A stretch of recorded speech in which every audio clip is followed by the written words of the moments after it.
মাথা উঁচু করে বলতে পারি যে ৩৪ বছর সরকার চালিয়েছি, প্রায় গোটা সময়টা, কয়েক বছর বাদ দিলে প্রায় গোটা সময়টা কেন্দ্রে আমাদের বিরোধী সরকার, কখনো কংগ্রেসের সরকার, কখনো বিজেপির সরকার। এবং মমতা বন্দ্যোপাধ্যায় উনি বরের ঘরের মাসি কোণের ঘরের পিসি, উনি কংগ্রেস সরকারেরও মন্ত্রী ছিলেন, বিজেপি সরকারেরও মন্ত্রী ছিলেন। ওনার হাতে ইডি ছিল, সিবিআই ছিল, তার ইনকাম ট্যাক্স ছিল, ভিজিলেন্স ছিল, যাবতীয় সব কিছু ছিল। তার থেকে বড় কথা কি, আমাদেরকে গ্রেপ্তার করার মনের মধ্যে ১৬ আনা ইচ্ছে ছিল।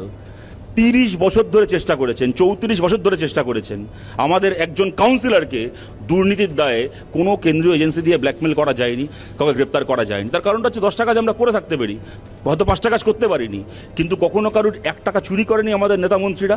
মাথা উঁচু করে রাজনীতি করেছে, কি না লড়াই করেছি কেন্দ্রের বিরুদ্ধে আমরা। ইনি কেন্দ্রের বিরুদ্ধে লড়াই শেখাচ্ছেন আমাদেরকে। কংগ্রেসের আমল থেকে শুরু করে পরে বাজপেয়ীর আমলে কি না লড়াই করেছে জ্যোতি বসুর নেতৃত্বে বামপন্থীরা, বুদ্ধদেব ভট্টাচার্যের নেতৃত্বে বামপন্থীরা, এদের বিরুদ্ধে। কিন্তু কোনোদিন ইডি সিবিআইয়ের ভয়ে জ্যোতি বসুকে, বুদ্ধদেব ভট্টাচার্যকে রাত জাগতে হয়নি। এইটা ছিল একটা